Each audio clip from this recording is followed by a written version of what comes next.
हम करते हैं बैठक की। एक्शन में डॉक्टर सीएम मोहन यादव नजर आ रहे हैं। कैबिनेट की बैठक के बाद अधिकारियों के साथ उन्होंने बैठक की। मंत्रालय में सीएम बैठक कर रहे थे। सभी संभागों के अधिकारियों के साथ मंथन हुआ। एसीएस और एडीजी के साथ बैठक हुई। सीएम ने अधिकारियों को निर्देश भी दिए। संभाग में जाकर समीक्षा के निर्देश दिए गए हैं।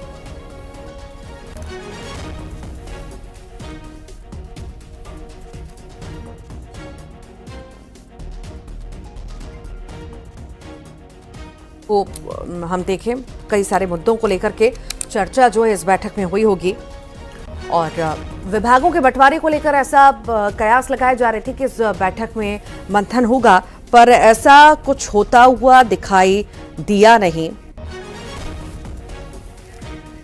ऐसा कुछ होता हुआ दिखा नहीं, पर कई सारे मुद्दे ऐसे होंगे जिन पर चर्चा हुई होगी। ज्यादा जानकारी के लिए हमारे साथ सहयोगी शैलेंद्र भदौरिया भी जुड़ेंगे, जानकारी भी देंगे कि आखिर बैठक में क्या क्या कुछ खास रहा। एसीएस और एडीजी के साथ भी बैठक मुख्यमंत्री की है, आखिर कितनी खास रही बैठक, सहयोगी से जान लेते हैं। शैलेंद्र भदौरिया हमारे साथ जुड़ रहे हैं। शैलेंद्र, खास बैठक कैबिनेट की, सीएम ने यह बैठक ली है, कितनी खास ये बैठक रही? एसीएस एडीएस के साथ भी बैठक, आखिर वो भी कितनी खास, विस्तार से बताइए। देखिए, बिल्कुल जिस तरीके से सुबह 11 बजे कैबिनेट की बैठक हुई, क्योंकि कल ही कैबिनेट का विस्तार हुआ था और उसके बाद सभी 28 मंत्री बैठक में शामिल होने के लिए वल्लभ भवन मंत्रालय पहुंचे थे। वहां सभी के साथ बैठक हुई और बैठक के बाद अधिकांश मंत्रियों ने बात नहीं की, लेकिन जिन मंत्रियों ने बात की उन्होंने साफ तौर पर यह कहा कि विकसित भारत संकल्प यात्रा को कैसे मध्य प्रदेश में सफल बनाना है, कैसे उस यात्रा के जरिए लोगों तक योजनाओं का लाभ पहुंचाना है, इस सबको लेकर चर्चा हुई है। और उनके उसमें साफ तौर पर यह बताया गया कि मंत्रियों की क्या भूमिका इस विकसित भारत संकल्प यात्रा में रहने वाली। इसके साथ ही मध्य प्रदेश सरकार की जो योजनाएं हैं उनका किस तरीके से डॉक्टर मोहन यादव कैबिनेट जो करने वाली है क्रियान्वयन को लेकर भी चर्चा हुई है। और उसके बाद एसीएस और एडीजी स्तर के जो अधिकारी हैं जिनको संभाग की जिम्मेदारी सौंपी है। देखिए, सबसे पहले डॉक्टर मोहन यादव ने उज्जैन में एक बैठक की थी, उज्जैन संभाग की। उसके बाद उन्होंने वहां से निर्देश दिए थे कि अब सभी संभागों की बैठक जो है वो वहां पर जाकर ही होगी और संभागवार कार्य योजना जो है वो तैयार की जाएगी। उसके बाद पहले एडीजी स्तर के अधिकारियों को तैनात किया गया, फिर एसीएस स्तर के अधिकारियों को तैनात किया गया।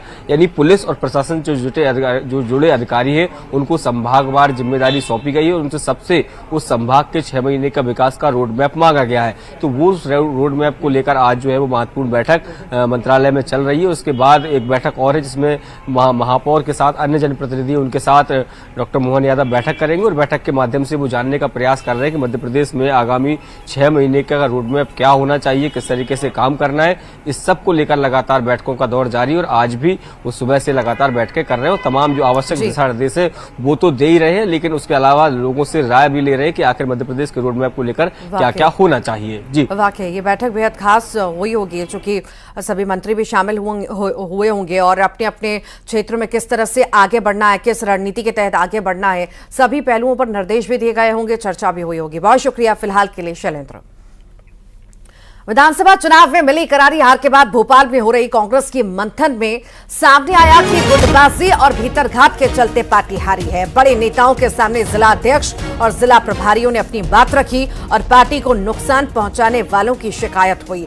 अपनों को हरवाने वाले कांग्रेसियों को चिन्हित कर कार्रवाई की भी मांग हुई है। इसी के साथ ही लोकसभा चुनाव के टिकट जल्दी घोषित कर बड़े नेताओं को चुनाव लड़ाया जाने की बात भी हुई है। कांग्रेस के वरिष्ठ नेता कांतिलाल भूरिया की माने तो पार्टी को नुकसान पहुंचाने वालों की शिकायत हुई है और संगठन से इनकी नामजद शिकायत होगी और ऐसे लोगों को नोटिस जारी कर कार्रवाई की जाएगी। वहीं लोकसभा चुनाव के लिए सभी को अलर्ट भी किया गया है।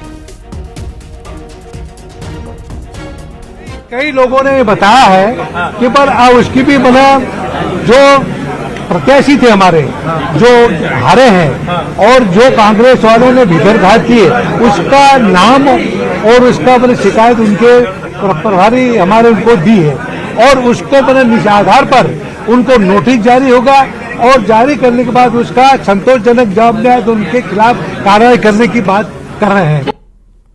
और वहीं अब आपको बताते हैं कि एक अनोखे हनुमान मंदिर के बारे में बताने जा रहे हैं। यह मंदिर गुजरात के सारंगपुर में है और इसकी मान्यता कष्टभंजन हनुमान मंदिर के रूप में है। इस 175 साल पुराने मंदिर में कष्ट और दुख में अंतर का ज्ञान बहुत ही सुंदर ढंग से किया है। यह मंदिर स्वामी नारायण संप्रदाय का भव्य मंदिर है। हनुमान जी के इस मंदिर के इतिहास की कहानी अचंभित करने वाली है। इस मंदिर में हनुमान जी की मूर्ति देखने के लिए श्रद्धालु भाव से पहुंचते हैं और ये मंदिर ऐतिहासिक है और इसका काफी धार्मिक महत्व है। देखिए। और इसी के साथ ही फिलहाल के लिए बुलेटिन में इतना है।